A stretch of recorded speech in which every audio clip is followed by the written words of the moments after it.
शुभेंदू अधिकारींच्या नव्या सरकारमधील संभाव्य मंत्र्यांची नावं हाती आली आहेत, ज्यामध्ये अग्निमित्रा पॉल, रूपा गांगुली, त्यासोबतच शंकर घोष, दिलीप घोष यांना मंत्रिपदाची शपथ घेण्याची ते शक्यता आहे. तर स्वपनदास गुप्तांनाही कॅबिनेटमध्ये संधी मिळण्याची शक्यता वर्तवली जाते.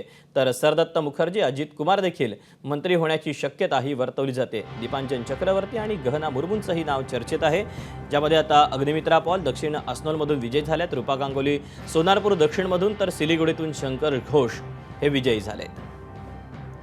तर स्वपनदास गुप्ता राजबिहारी मतदारसंघाचे आमदार आहेत. विधाननगर मतदारसंघातून डॉक्टर शरदत्त मुखर्जी, तर दीपांजन चक्रवर्ती उत्तरपाडा.